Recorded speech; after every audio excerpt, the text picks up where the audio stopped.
Welcome to Nightfall Narrative, where we explore the stories that unfold when the sun goes down and the lines get crossed.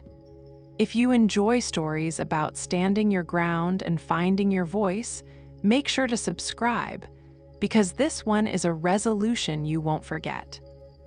They figured they could get away with one last act of manipulation. They chose the wrong night. This wasn't just about one party, it was about years of disrespect boiling over. This is the story of how my in-laws turned our New Year's Eve into a disaster, and how I finally took my home back at the stroke of midnight. To get why I did what I did, you have to understand this wasn't a one-time thing. It was the last brick to fall in a wall they'd been building for 10 years. When I first met my husband, Alex, his parents, John and Mary, seemed perfect. They were charming, doted on their son, and I really thought I'd hit the in-law jackpot. But that perfect, shiny image started to dull pretty fast, revealing a pattern of control that was as subtle as it was suffocating. It began with little things, tiny comments that felt like paper cuts. When Alex and I bought our first house, Mary came to help us decorate. Her help was basically walking through each room and pointing out everything wrong with my taste. "Oh, honey, this color is a bit morose asterisk, isn't it? It doesn't feel happy." Or, "These curtains are nice, but they really block the light. Alex always did better in brighter rooms." And every single comment came with this sweet, concerned smile that made it impossible to argue with, unless I wanted to look like I was being overly sensitive. Then the unannounced visits started. Our home is our sanctuary, right? The one place we should feel like we can just relax. That became impossible. We'd be settling in for a quiet night, and bam, their car was in the driveway. We were just in the neighborhood. They'd chirp, walking in with groceries as they lived there. They weren't visiting, they were auditing our lives. Mary would make a beeline for the kitchen and start rearranging my pantry, tutting about the brands I bought. John would pull Alex aside to talk about our finances, a topic they felt they were entitled to weigh in on. The financial pressure was a constant, low hum of anxiety. It was never direct, always masked as helping us. They'd hear we were saving for a vacation, and John would sit Alex down. "Son, a trip is nice, but have you thought about a more productive use of your money? I know a guy with a great investment opportunity." Of course, the opportunity was always some high-risk thing that would benefit one of John's buddies.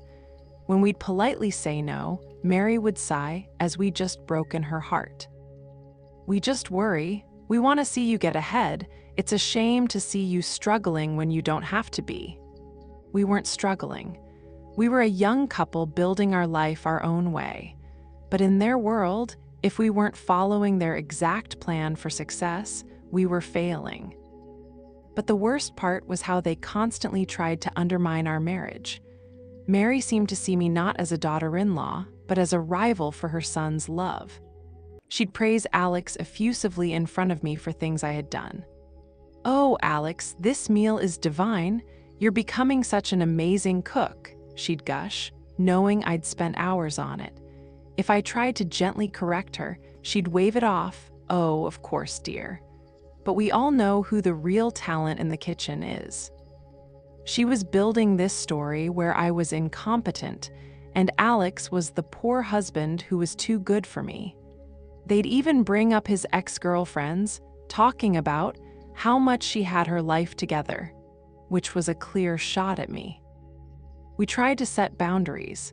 God, did we try. Alex and I had so many talks about it. In the beginning, he was stuck in the middle. He'd make excuses. "That's just how they are," he'd say. "They don't mean it." But over time, as he saw what it was doing to us, he got it. He started to see the manipulation. We had the talk with them, multiple times. We'd calmly and respectfully ask them to please call before visiting, to respect our choices, and to stop criticizing our home. Every time, it was like talking to a brick wall. they'd act shocked and hurt. "We were only trying to help. I can't believe you see our love as an attack," Mary would say, eyes welling up with fake tears. John would get defensive. "So we're not allowed to care about our own son, is that it?" They'd twist our words until we were the villains, the ungrateful kids pushing them away. Then they'd behave for a week or two, just long enough for us to let our guard down. And the cycle would start all over again, sometimes worse than before, like they were punishing us for speaking up. It was exhausting. This wasn't just about a New Year's party. This was about a decade of being told, in 1,000 different ways, that I wasn't good enough and my home wasn't my own. The week between Christmas and New Year's has always been my favorite. The holiday rush is over, and there's that quiet pause before the year flips. This year, Alex and I were just drained. Work had been crazy, and the holiday tour, including a very tense Christmas dinner with his parents, had worn us out. So we made a pact. New Year's Eve was for us. No parties, no family, just us, a nice bottle of champagne, and the quiet of our own home. That promise blew up on December 30th. My phone rang. Caller ID, Mary. My stomach instantly knotted up. I put it on speaker, and Alex gave me a look. "Hi, Mary, what's up?" I said, trying to sound breezy. "Hi, darling," she chirped, her voice dripping with fake sweetness. "Just calling with the good news. We've decided to come spend New Year's with you too. We'll drive up tomorrow. Don't worry about a thing, we'll bring plenty of snacks." Notice the wording, not "can we come?" Not "are you free?" It was a declaration.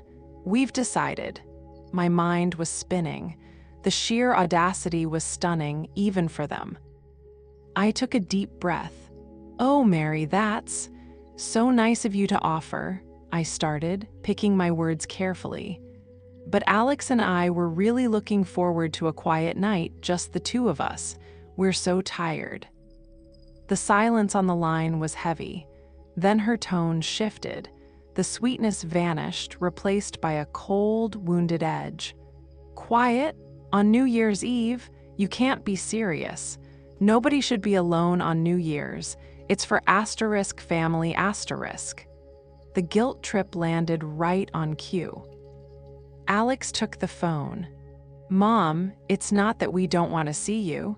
We're just beat. We already made plans for a low-key night." Then we heard John in the background, his voice booming. "Low-key? What's that mean? We're your parents. We want to be with our son. Are you really turning us away?" The call went downhill from there. They framed our desire for a quiet night as a personal rejection. They made us out to be selfish and uncaring. The pressure kept building, and I could see Alex starting to crack. He hates conflict, and they know exactly how to make him feel guilty. After we hung up, the fight started. "They're not going to listen," I said, my voice shaking with frustration. "They're just going to show up, Alex." "What do you want me to do?" he asked, running his hands through his hair. "They're my parents. If I tell them not to come, I'll never hear the end of it. And if they come, they'll ruin the one night we wanted for ourselves." I shot back. "This is what they always do. They push and push until they win. They have no respect for us." We argued for an hour. It was one of the worst fights we'd had in a while, and they were the cause of it, from hundreds of miles away. Finally, defeated, we landed on a compromise that felt a lot more like a surrender. Alex would call them back and say they could come for dinner, but on one condition: they had to leave by 10 p.m. That would give us the last 2 hours of the year to ourselves. Alex made the call. He was firm. "You can come, but you have to be gone by 10.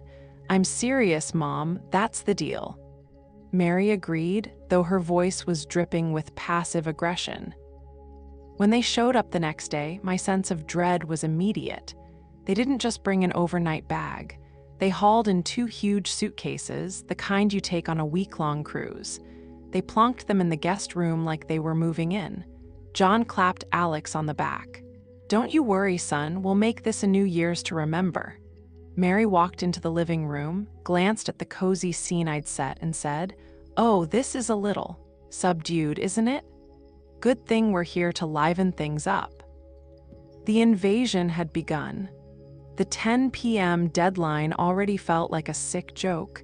They had no intention of honoring it. This wasn't a visit, it was a hostile takeover. The first few hours were a masterclass in destroying boundaries. It started in the kitchen, my space. I had planned a simple dinner for Alex and me. Mary walked in, looked at my prep, and took over. "Oh, sweetheart, you're using that asterisk olive oil?" she said, picking up the bottle like it was radioactive. "Let me see what I brought." She then unpacked a bag of her own ingredients, shoving mine to the back of the counter. She helped me cook, which really meant she elbowed me aside, changed my recipes, and criticized everything I did. No, chop the onions finer. John has a sensitive palate." I felt my blood pressure spike, but I bit my tongue and kept telling myself, asterisk just until 10 p.m. While Mary was colonizing my kitchen, John was working on Alex. He followed him around, dishing out non-stop, unsolicited advice. He critiqued the garage organization, the tires on our car, and the news channel we were watching. It was all framed as fatherly wisdom, but the message was clear: you're not doing it right. Then, at dinner, the dinner Mary had basically cooked in my kitchen, the financial inquisition started. "So, Alex, did you get that promotion? How much was the raise? Are you two putting enough away for retirement? The market is volatile. You should be more aggressive." They pushed the same risky investment scheme again. "We're comfortable with our plan, John," Alex said, his voice tight. "Comfortable doesn't build wealth, son," John shot back. "You have to take risks." They were trying to make us feel small and stupid. The next attack was way more personal. It was an ambush on a topic Alex and I had explicitly told them was private. We'd been talking, just between us, about maybe moving for a job opportunity for me. We were nowhere near a decision. Mary, pouring more wine, looked right at me. "So, I hear you're thinking of dragging my son halfway across the country." I was stunned. How did she know? Alex's face went white. He must have let it slip on a call weeks ago. She'd stored it away, waiting for the perfect moment to use it as a weapon. "We're just exploring options," I said carefully. "Options?" she scoffed. "It sounds incredibly selfish. Uprooting Alex, taking him from his family, all for your career. A wife should support her husband's career, not the other way around." The accusation was poisonous. She was attacking our partnership, painting my ambition as a betrayal. It was such an old-fashioned, offensive thing to say, and it was designed to isolate me. Alex started to defend me, but John cut him off. "Your mother has a point, Alex. Your roots are here." As the night went on, it got more blatant. Every compliment for Alex came with a jab at me. "Alex, you look so handsome. It's a shame your work is so stressful," Mary would say, glancing at me like I was the cause of it. They talked about me like I wasn't even there. At 9:45 p.m., I saw my opening. "Wow, look at the time," I said, starting to clear plates. "Getting late." Alex took the cue. "Yeah, Mom, Dad, thanks for coming, but we're going to start winding down." Mary let out a high-pitched laugh that grated on my nerves. "Oh, don't be silly. The night is young. We're not going anywhere until after the ball drops. We have to give you your New Year's kiss." "That's right," John added. can't break tradition. That was it, the direct refusal of the one rule we'd set. They looked at us, smug, daring us to argue. They knew we were trapped in our own home. In that moment, something inside me changed. The frustration that had been simmering for a decade hardened into a cold, clear resolve. This was a power play. They were showing us that our rules, our home, our wishes meant nothing. I excused myself and went to the bathroom, my hands shaking with rage, not fear. I looked in the mirror. I saw how tired I was, how tense. I'd spent so much of my marriage trying to keep the peace, but that was just another way of letting them win. I pulled out my phone and typed legal rights asking guests to leave. I scanned articles about the difference between a guest and a tenant, about trespassing. It's not like I was actually going to call the cops, but I needed to know I was within my rights. This was my home. They were guests who'd been asked to leave. Reading those words solidified everything. I wasn't being unreasonable. I was just claiming a right I had let them stomp on for far too long. I walked back out. The TV was showing the Times Square broadcast. My in-laws were laughing, clinking glasses, celebrating their victory. But the game wasn't over. I sat down, my back straight, no longer just waiting for them to leave. I was waiting for the perfect moment to take my home back. Before we get to the stroke of midnight, a quick reminder that you're watching Nightfall Narrative. If this story is resonating with you, don't forget to hit that like button. Now, let's get back to the final countdown. The last 10 minutes of the year crawled by. My in-laws were sipping champagne, acting like they were the hosts of this party. They had won. They ignored our boundary, bulldozed our plans, and were about to ring in the new year on their terms in our house. The TV showed the ball beginning its final descent. The host shouted over the crowd. Just 2 minutes to go. This was it. Mary raised her glass with a smug look on her face. She was about to give a toast, and I just knew it would be her final victory lap.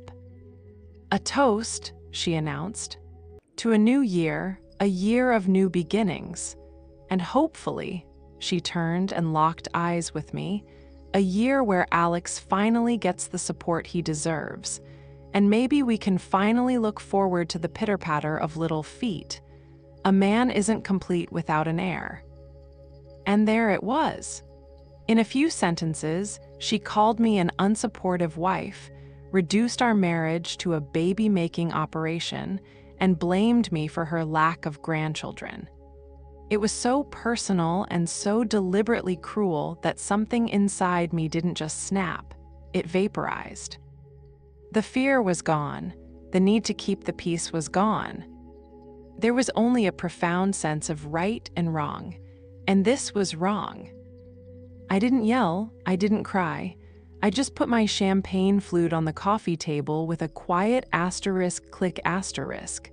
I stood up. The new year begins in 1 minute, I said. My voice was eerily calm, a voice they'd never heard before. And you will begin it by leaving my home. The room went dead silent. John and Mary just stared at me, their smiles frozen. "What did you just say?" John asked, his jovial act slipping. I repeated, hitting every word, "You need to leave. Your visit is over. You have disrespected me, my husband, and our home for the last time. Get your coats. You are no longer welcome here. Now." The shock on their faces turned to outrage. "You can't be serious," Mary sputtered. "It's New Year's Eve. You can't throw us out." "I am perfectly serious," I said, my gaze locked on hers. "You were asked to leave at 10 p.m. You refused. You just crossed a final line." This is the point where Alex would usually jump in to smooth things over. But he didn't. He looked at me, and I think for the first time, He truly saw the years of quiet suffering in my eyes. He made a choice. He stood up and came to my side. His presence was a solid wall of support. "She's right," he said quietly but firmly. "You need to go. This has gone on long enough." That's what really broke them. Their own son siding with me. It was a betrayal they couldn't process. Mary's face crumpled and real tears started to flow. "After everything we've done for you, this is the thanks we get." "You're not being thrown out into the cold," I said, my voice still level. "You're being asked to leave a home where you are no longer welcome. You have a car. I'm sure you can find a hotel." The countdown was roaring from the TV. 10, 9, 8, John puffed up his chest. "I'm not going anywhere." 7, 6, 5. "If you are not out of this house by the time that clock strikes midnight," I said, "my next call will be to have you removed for trespassing." I don't know if I'd have actually done it, but in that moment, I believed I would. And more importantly, they believed it. 4, 3, 2. The fight just drained out of them. Defeated, they scrambled to their feet. Mary grabbed her purse, sobbing. John grabbed their coats, muttering under his breath. 1. As the first notes of Auld Lang Syne filled the room and confetti rained down on the screen, the front door clicked shut behind them. "Happy New Year." The silence they left behind was the loudest thing I'd ever heard. For a moment, Alex and I just stood there, the happy noise from the TV feeling like it was from another planet.